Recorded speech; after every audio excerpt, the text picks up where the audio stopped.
Sí, ahí se escucha. Gracias.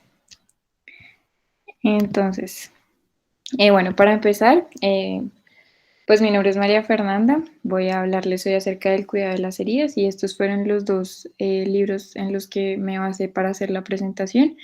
Y adicional, pues unos documentos que me compartió el doctor Guido, que fue mi tutor.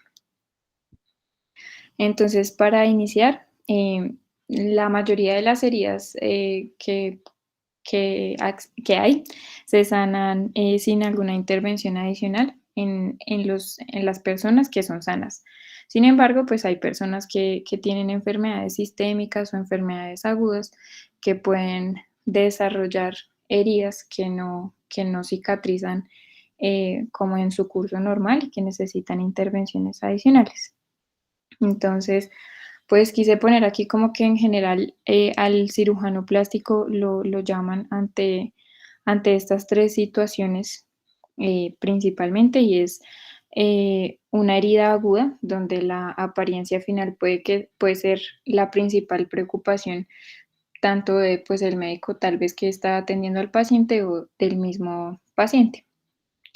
Además, una herida en un paciente cuyo estado médico o algo o el tipo de lesión lo predispone a dificultades de cicatrización de las heridas y, y pues lo pone ante una amenaza de una herida que es problemática y que pues que necesita una intervención adicional. Adicionalmente, por una herida crónica que es refractaria a tratamiento, a intervenciones que ya se han realizado y que no lleva un curso normal. Entonces, pues digamos que por esto se hace necesario mantener como una comprensión actualizada del cuidado de las heridas en cuanto a la biología, a su curso normal y a los principios básicos que necesitamos nosotros para poder abordarlas. Para el abordaje de la charla, quise dividir el cuidado de las heridas en unas intervenciones antes de que se genere la herida, pues si es posible, porque hay heridas que pues no son planeadas, em, durante y después de la herida. Entonces, antes, las situaciones que son modificables y no modificables, que las vamos a ver más adelante. Durante, pues, el lavado, la preparación y la técnica, que son fundamentales para, la cicatrización de la herida adecuadamente. Y después, el microambiente favorable a los procesos cicatrizales. Entonces, para iniciar con el antes, inicialmente, bueno, como todo en medicina, basados en una anamnesis completa y un buen examen físico, pues vamos a buscar y hacer especial énfasis en la causa, en la posible causa que nos esté generando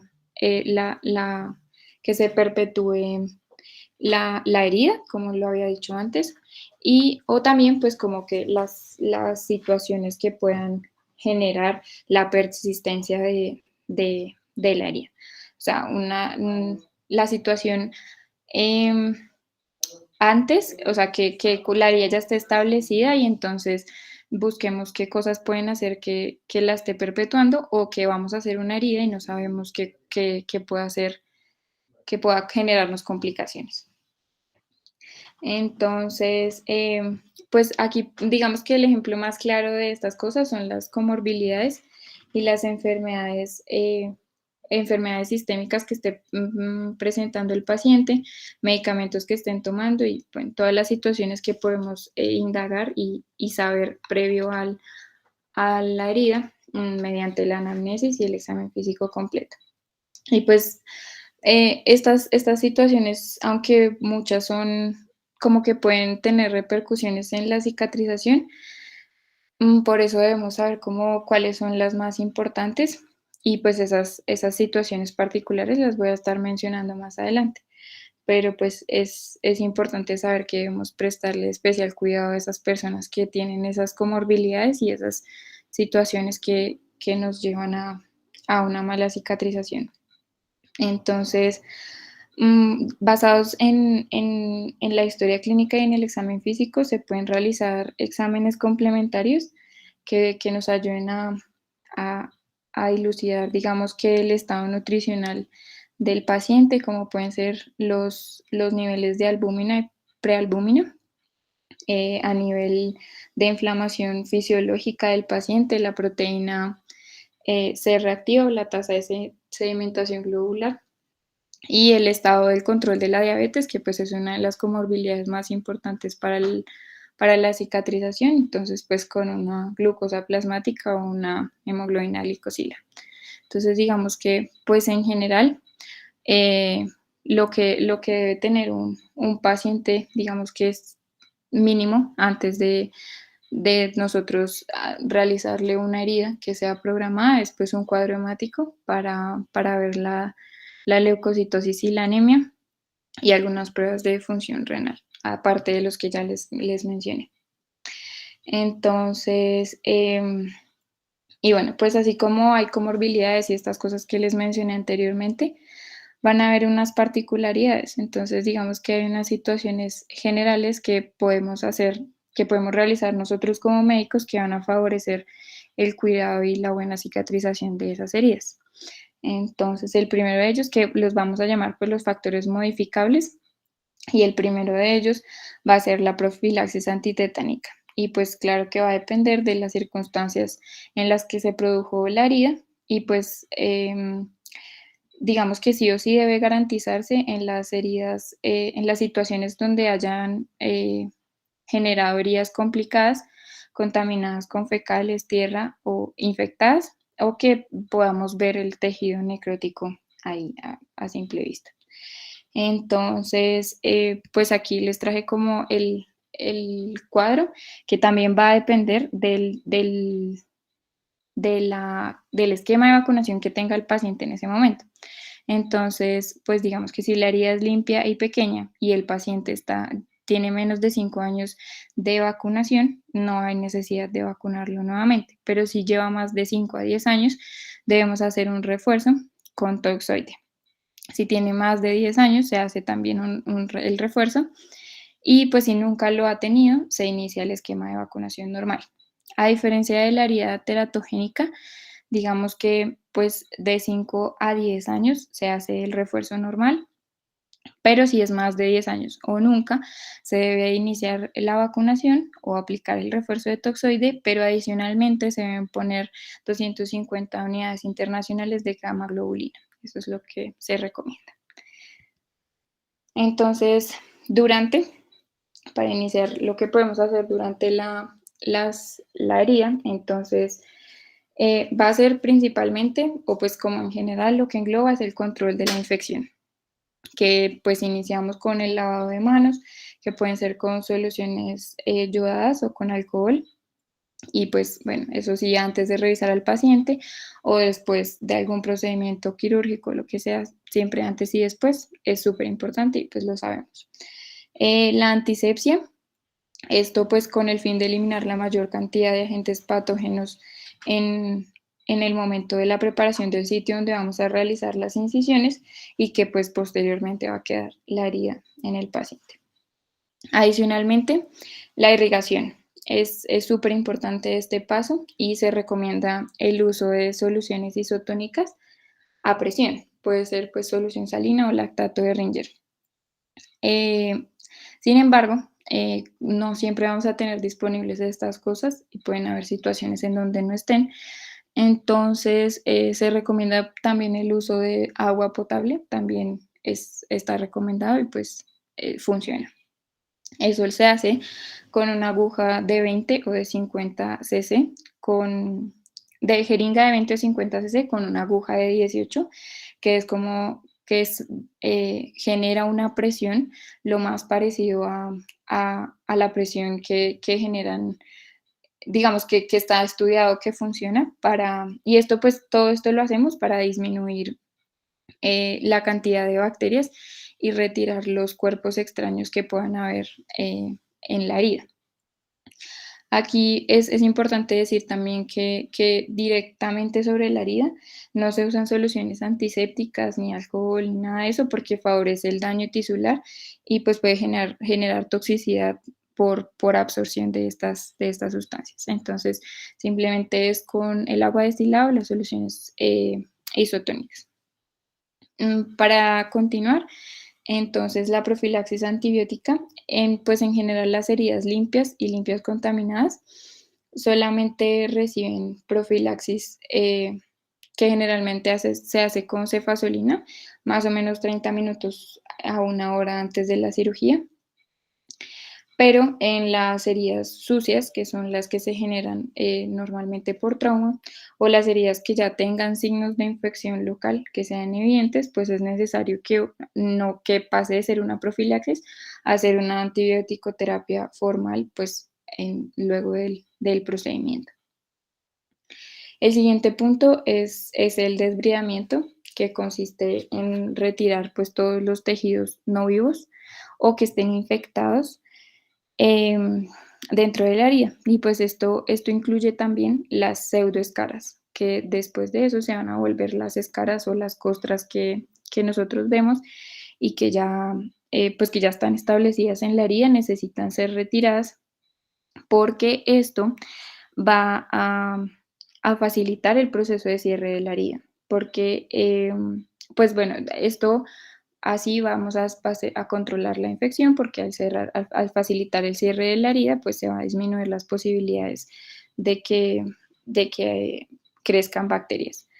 Eh, en este punto, digamos que las escaras tienen unas proteínas que como que de alguna manera atraen las bacterias y pues favorece que haya infección, pero además prolonga la, la fase inflamatoria de las heridas y pues perpetúa pues como que hace más larga la cicatrización. Esta puede realizarse quirúrgicamente o mediante curaciones sucesivas que a veces se realizan con ayuda de agentes tópicos enzimáticos, que creo que la más conocida es la colagenasa o el Iruxol. Y pues, bueno, es eso.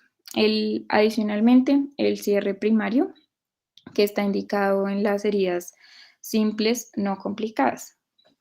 Idealmente en menos de 6 horas de ocurrida la lesión. Sin embargo, pues hay situaciones en las que es necesario esperar más de esas horas, pero pues hay que tener claro que si vamos a dejarlo más de esas horas, no es como ahí sin alguna intervención adicional, sino que es necesario hacer situaciones y tratamientos específicos para esas heridas. Más adelante voy a hablar un poco más de eso. El aporte de oxígeno es fundamental para la angiogénesis y la epitelización de todos esos procesos de cicatrización que vimos en la charla pasada. Y pues voy a reiterar en que además de que genera una destrucción oxidativa de las bacterias, ese aporte de oxígeno logra que además de retirar los cuerpos extraños y el tejido no vital, es como, espera, o sea, como que lo que genera es que haya una destrucción oxidativa de las bacterias. Y entonces ese aporte de oxígeno es lo que se logra cuando nosotros retiramos los cuerpos extraños y el tejido no vital de la herida y pues como que hacemos que se genere menos tensión dentro de este. Em,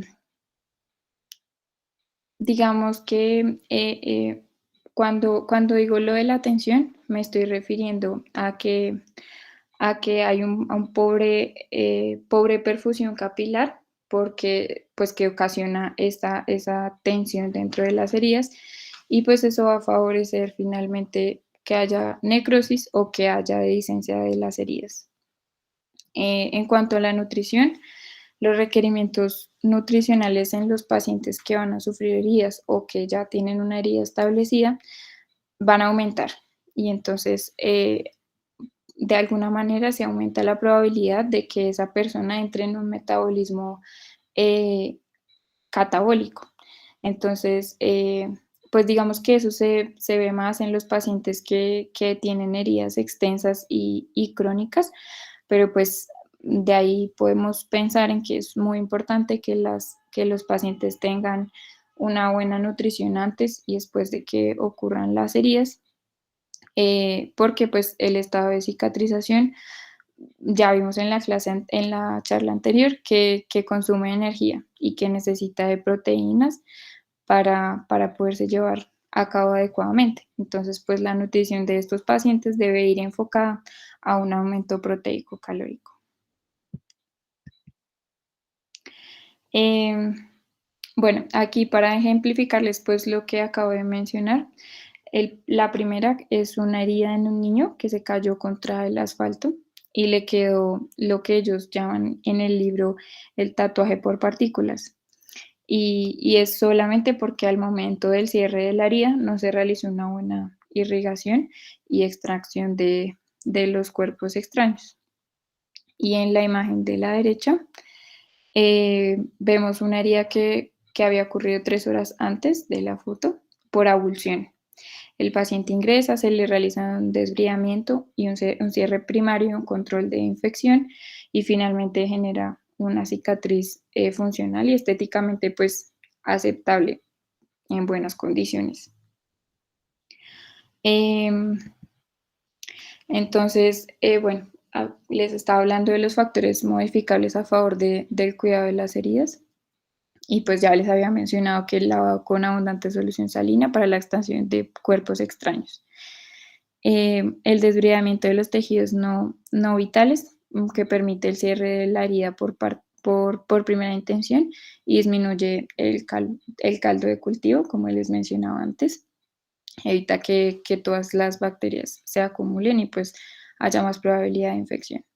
La reparación precoz es una cosa también muy importante en el cuidado de las heridas, porque pues evita la colonización bacteriana, eh, la desecación, la granulación y la contracción de la herida al cicatrizar. Es también súper importante la técnica adecuada. Entonces, pues que la sutura esté bien realizada, con el tipo de sutura adecuado para el lugar donde se haya producido la herida, pero adicionalmente una reparación por planos, que es súper importante y es para que pueda haber una reconstrucción anatómica y funcional y que se disminuyan esas depresiones o adherencias a planos profundos de las heridas.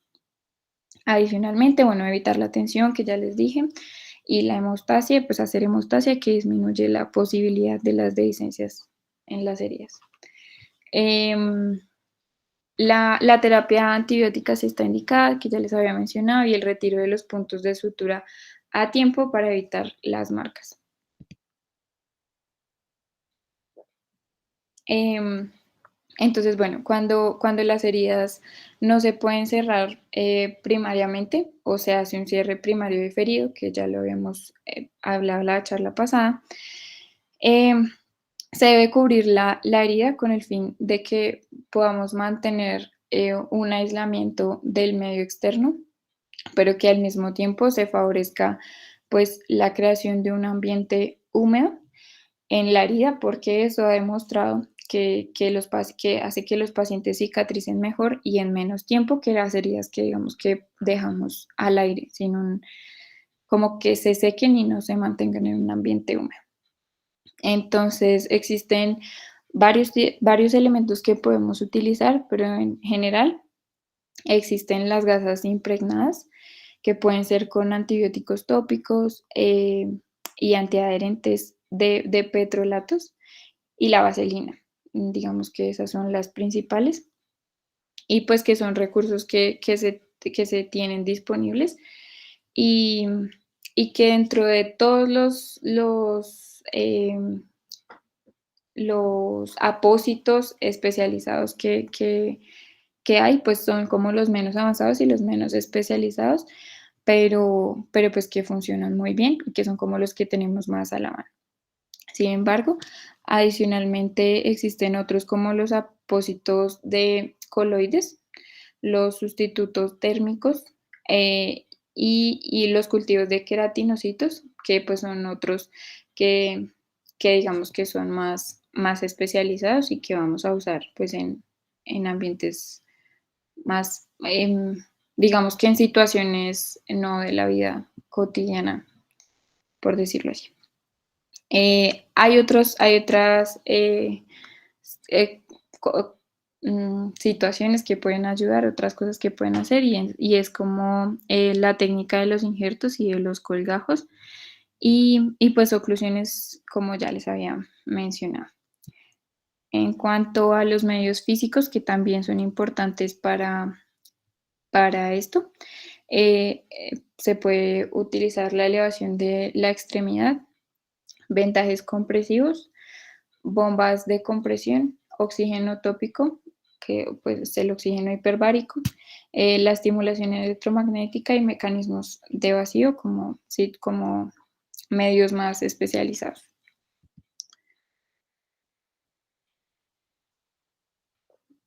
Eh, bueno, y que quise como ponerles esto del tratamiento de los queloides, porque aunque ya es como una cicatriz establecida, pues quisiera hablar del tratamiento y la prevención de los queloides o de las cicatrizaciones hipertróficas, porque es como un tema difícil de manejar y que por su recurrencia es como frustrante para el médico y pues que debido a esa misma frustración y que sabe que tienen, es frecuente que se repitan, entonces se usan varias estrategias.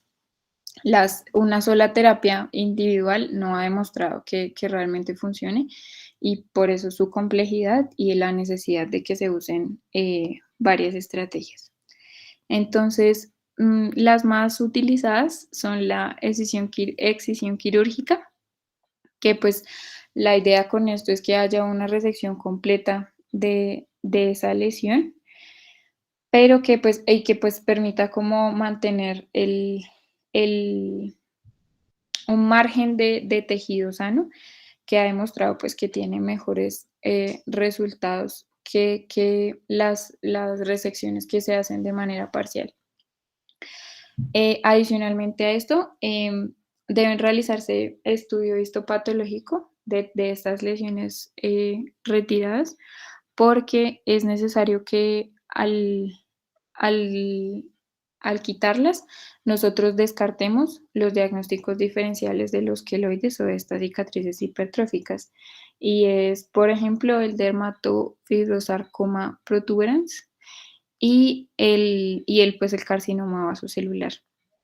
Entonces, y bueno, eso. Adicionalmente, la aplicación de esteroides intralesionales, se usan esteroides de depósito a dosis bajas y, y pues se hace a dosis bajas porque pues la idea es evitar los efectos que estos generan a nivel sistémico y, y pues adicional a los efectos que generan sistémicamente que son indeseables, eh, pueden producir cerca de la lesión, si realizamos esta infiltración por fuera, es que haya una depresión en la cicatriz, que genere acné localizado o que se produzcan telangiectasias.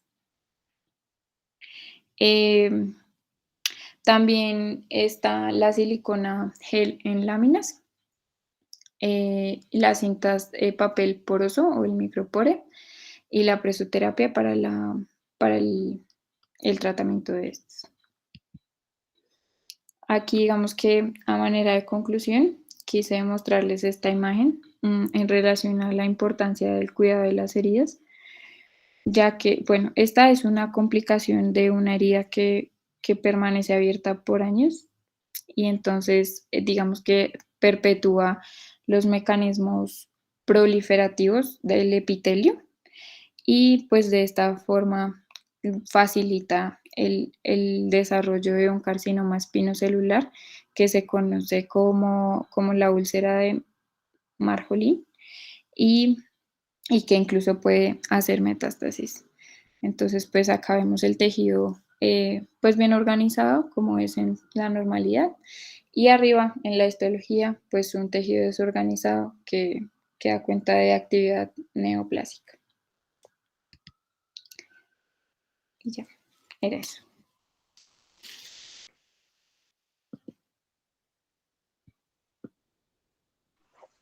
Bueno, muchas gracias por su atención. Si tienen preguntas, pues las pueden hacer y los escuchamos y podemos resolvérselas perfecto. Hola, buenas noches, ¿cómo están? Eh, bueno, quería hacer unos comentarios. Yo no he podido estar en casi ninguna charla de las que ha hecho el grupo. Yo soy residente de primer año de cirugía plástica. Entré más o menos hacia la mitad de la charla, hacia las 7:15. Quería resaltar varias cosas de la expositora. Dos cosas respecto a la presentación. La presentación me pareció una presentación cómoda, agradable, fácil de leer y es algo que uno debe seguir haciendo. Hay algunas diapositivas donde tienen un poco de letra, pero pues me pareció muy buena la presentación.